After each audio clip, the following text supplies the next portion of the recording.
So I am in this disappearing phase 5 साल से and today I am going to share my disappearing story. So इस video में हम ये देखने वाले हैं कि आपको फर्स्ट प्लेस पे डिसअपेयर होना भी चाहिए कि नहीं, एंड इफ यस तो वो कैसे होते हैं, डिसअपेयर कैसे होते हैं, एंड अगर आप डिसअपेयर हो जाते हो तो उस फेज में आपको करना क्या है, and last but not least the most important part, how to reappear. So it all started in 2019. मैं तब 12th स्टैंडर्ड में था.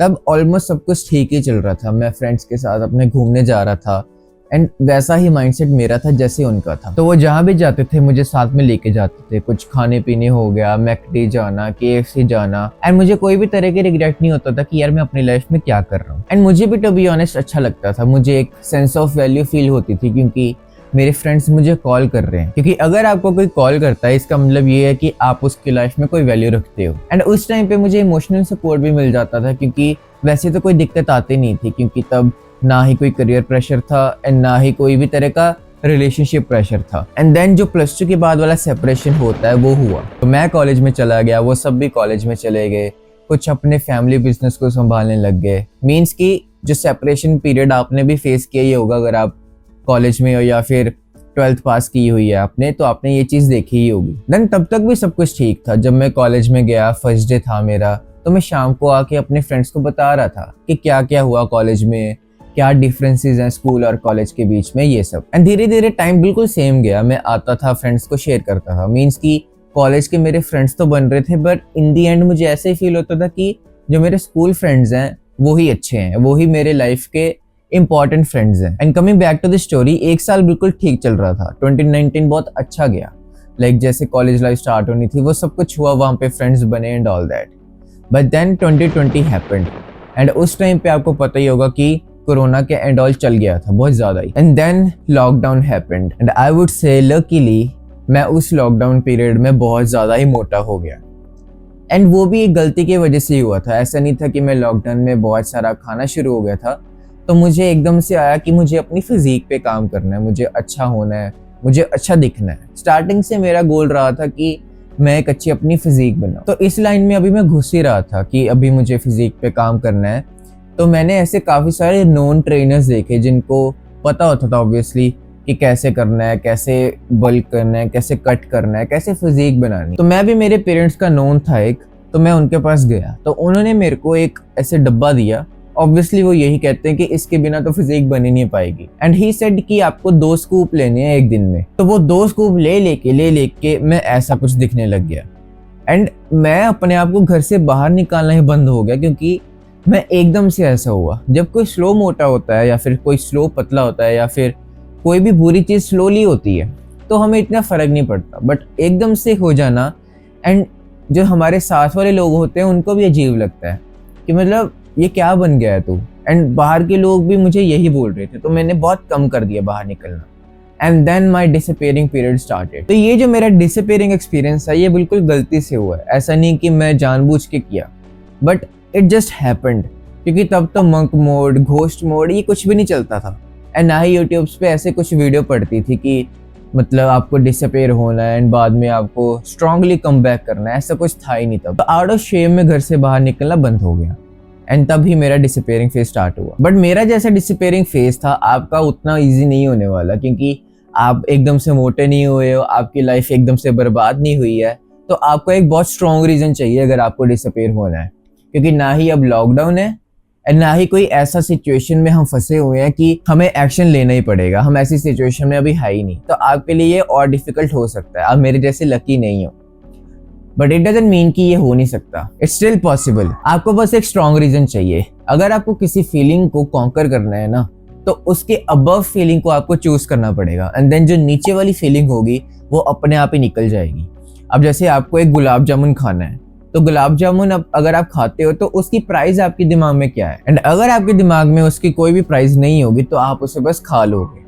बट व्हाट इफ कि वहां पे लिखा हो कि ये 1 करोड़ रुपए का गुलाब जामुन है. मतलब कि अगर आपका मन कर रहा है वो खाने का बट उसकी प्राइस 1 करोड़ है, तो 1 करोड़ की फीलिंग ज्यादा स्ट्रॉन्ग है तो आप अपने आप ही छोड़ दोगे, राइट. तो ऐसे ही हम अपनी फीलिंग को कंट्रोल कर सकते हैं कि हमारी एक अबव फीलिंग हो, उसको हम चूज कर ले एंड जो नीचे वाली है वो अपने आप ही निकल जाए. तो आपकी एक ज्यादा फीलिंग आनी चाहिए उस काम में जो आप करना चाहते हो. अगर आप अपनी फिजिक पे काम करना चाहते हो तो वो आपके लिए एक प्रायोरिटी है। अगर आप अपनी फाइनेंशियल सिचुएशन पे काम करना चाहते हो तो आपकी वो प्रायोरिटी है। तो जो भी चूज कर रहे हो, आपकी फीलिंग जो है ना उसको लेके वो काफी हाई होनी चाहिए, क्योंकि ये डिसअपीयरिंग आपको बहुत एक्साइटिंग लग सकता है कि आप फिर गायब हो जाओगे, अपने आप पे वर्क करोगे एंड बाद में शो करोगे लोगों को कि आप क्या बन गए। तो ये चीज काफी डिफिकल्ट होने वाली है। तो आप ये तभी कर पाओगे अगर आपका गोल जो है ना, आपका कोई भी प्रायोरिटी है, आपका गोल जो है वो मोस्ट इंपॉर्टेंट हो आपके लाइफ में एंड द ओनली थिंग हो। मेरे साथ भी ऐसा ही हुआ कि मुझे पतला होना है एंड तभी इस दुनिया में निकलना है मुझे।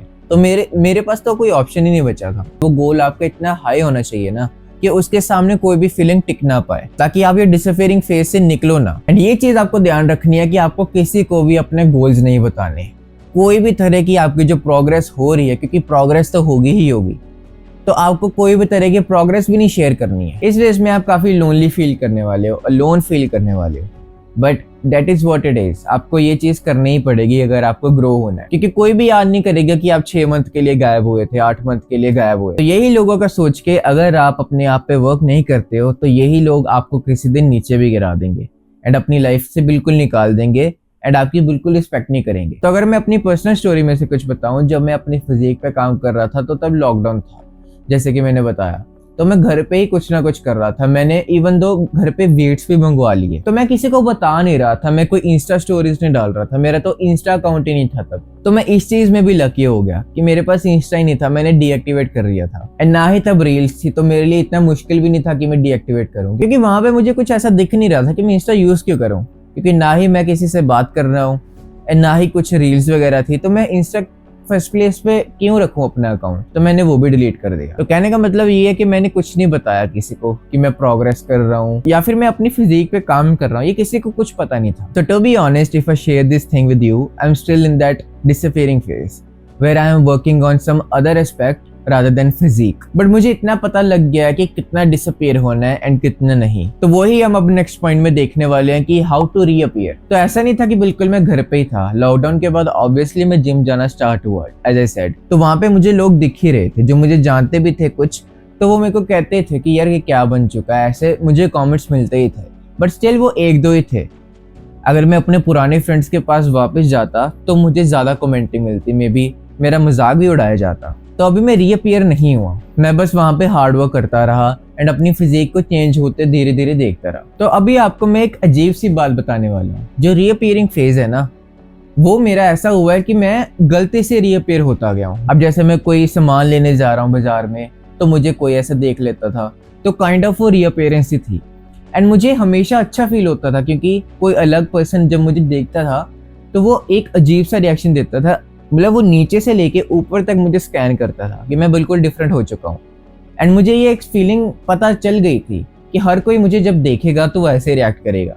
तो इतना अच्छा फील होता था ना, to be honest, to reappear in this world, जहाँ से मैं इतना टाइम तक गायब था। एंड देन वो मुझे पूछने लग गए, यार तूने ऐसा कैसे किया एंड ऑल दैट। क्योंकि हम ऐसा सोच रहे हैं, क्योंकि हमने मूवीज में देखा हुआ है कि वो इतने टाइम तक अंदर अंदर रहता है एंड देन वो रीअपीयर करता है एंड उसकी एक मतलब धमाकेदार एंट्रेंस होती है। बट हमारा ऐसे नहीं होने वाला, हमारा रियल लाइफ है। क्योंकि रियल लाइफ में ऐसे नहीं होगा कि आप एकदम से एंटर करोगे कुछ, सब लोग आपकी तरफ देखेंगे। आप अपने आप ही रीअपीयर हो जाओगे, क्योंकि आप घर पे तो नहीं रहोगे ना डिसअपीयरिंग फेज में। आप बाहर जाओगे, थोड़ा सा आउटिंग के लिए तो जाओगे, आप कहीं घूमने जाओगे, आप इंस्टा स्टोरीज थोड़ा बहुत डालोगे कि आप यहाँ पे घूम रहे हो एंड ऑल दैट। तो अगर आपको समझ आ रहा है मैं क्या बोलने की कोशिश कर रहा हूँ, आपका रीअपीयरेंस अपने आप ही होता रहेगा। आप अपने आप पे क्योंकि काम कर रहे हो, आपका डिसअपीयरिंग फेज अभी खत्म नहीं हुआ है। तो इसलिए मैंने ये चीज बिल्कुल नहीं बोली कि आपको 6 मंथ के लिए रहना है इस फेज में, 8 मंथ के लिए रहना है, क्योंकि आप बस अपने आप पे काम करने वाले हो एंड अपना जो घूमना फिरने वाला है वो बिल्कुल कम करने वाले हो। एंड इन दैट फेज आप काफी अपने फ्रेंड्स को लूज करने ही वाले हो। एंड अगर मैं अपना बताऊं तो मेरे पास कोई ऐसा फ्रेंड बचा ही नहीं है जिसके साथ मैं घूमने जा सकूं। वैसे तो बात करने के लिए मेरे पास बहुत सारे फ्रेंड्स हैं, बट इवेंचुअली धीरे धीरे उन्होंने देखा कि ये बंदा ना खाता है कुछ एंड ना ही कहीं घूमने जाता है, तो वो अपने आप वो डिस्टेंस हो ही जाएगा। एंड इसमें ना मेरी गलती है ना उनकी गलती है एंड ना ही आपकी होने वाली है, क्योंकि आप अपने आप पे बस काम कर रहे हो। एंड हम ऐसा नहीं बोल सकते कि यार वो रियल फ्रेंड्स नहीं थे इसलिए आपको छोड़ के चले गए एंड ऑल दैट, क्योंकि उनकी प्रायोरिटीज अलग थी एंड आपकी प्रायोरिटीज अलग है, बस इतना फर्क है।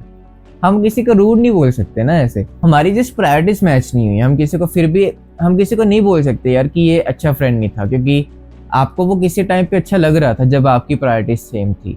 तो जस्ट प्रायोरिटीज की चीज़ है और कुछ नहीं। तो अगर मुझे इस वीडियो को समराइज करना होगा तो वो यही है कि आपको बार बार रीअपीयर होने की ज़रूरत नहीं है, ना ही डिसअपीयर होने की ज़रूरत है। आप एक बार एंटर कर जाते हो ना डिसअपीयरिंग फेज से, तो आपको बाहर नहीं निकलना है। एंड आप निकल ही नहीं पाओगे, क्योंकि आपको दिख जाएगा कि अगर मैं इस फेज में रहता हूँ तो काफ़ी प्रोग्रेस होती है, मैं लाइफ में ग्रो होता हूँ एंड एक मीनिंगफुल लाइफ जीता हूँ। एंड जैसे जैसे आप लोगों को दिखते रहोगे, उनके लिए आप रीअपीयर होते रहोगे। And that's what actually reappearing is. So guys, that's it for the video. I hope आपको एक न्यू पर्सपेक्टिव मिला होगा इस वीडियो से, क्योंकि आई फील लाइक हर कोई बता देता है कि अपना हेड डाउन करो एंड ऊपर ही मत करो फिर 8-10 महीने के लिए, बट आई थिंक ऐसा नहीं होता है, क्योंकि मैं पर्सनली ये एक्सपीरियंस कर चुका हूँ। पर मैंने ऐसा बिल्कुल भी नहीं किया कि मैं बिल्कुल गायब ही हो गया। तो इस वर्ल्ड में मैं निकला ही हुआ था, बट स्टिल मैं ग्रो कर रहा था। एंड अगर आप ऐसी सेल्फ इम्प्रूवमेंट वीडियोस को मिस नहीं करना चाहते तो आप नीचे सब्सक्राइब बटन पे क्लिक कर सकते हो। सो guys, that's it for the video and I will see you in the next video.